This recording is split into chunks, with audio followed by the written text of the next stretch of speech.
അനുസരിക്കാണ്ട് അന്നനബിയ സ്വല്ലല്ലാഹു അലൈഹി വസല്ലം മുത്തനബി സ്വല്ലല്ലാഹു അലൈഹി വസല്ലം ഖറജ ഫീ ഗസ്വതി തബൂക യൗമൽ ഖമീസ് തബൂക് യുദ്ധത്തിൽ നബി സ്വല്ലല്ലാഹു അലൈഹി വസല്ലം വ്യാഴാഴ്ച പുറപ്പെട്ടു പോയി. വകാന യുഹിബ്ബു അൻ യഖ്റുജ യൗമൽ ഖമീസ് നബി സല്ലല്ലാഹു അലൈഹി വസല്ലം തങ്ങൾക്ക് വ്യാഴാഴ്ച പുറത്തായിട്ട് പോണ്ട ചെന്നിട്ട് ഭാര്യയോട് ഇഷ്ടം ചമ്മ എവിടെ പോകേണ്ടത് വ്യാഴാഴ്ച നബി സല്ലല്ലാഹു അലൈഹി വസല്ലം തങ്ങൾ യാത്ര പോയിട്ടുണ്ട്. അല്ലാഹു സുബ്ഹാനഹു വ തആല ആ നബിയെ പിന്തുടരാൻ നമുക്ക് എല്ലാവർക്കും അല്ലാഹു തൗഫീഖ് നൽകി അനുഗ്രഹിക്കുമാറാകട്ടെ. وفي رواية في الصحيح تقلم عدد كان رسول الله صلى الله عليه وسلم كان رسول الله صلى الله عليه وسلم يخرج إلا في يوم الخميس بأعلى سنة الله تعالى النبي صلى الله عليه وسلم ودعائك പോയറ്റുന്ന ഭാരി കൊറുണി തകല്ലമ ഭയങ്കര കൊറുണി ചമ്മ പോയറ്റുന്നു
ഒരു ചെറിയ സീനിയറിനെ കണ്ടിരക്കും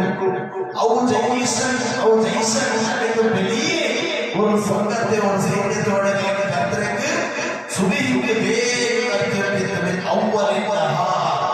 പകലിലെ ആദ്യത്തെ സുബഹിയുടെ നഗരം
സുബഹിക്ക്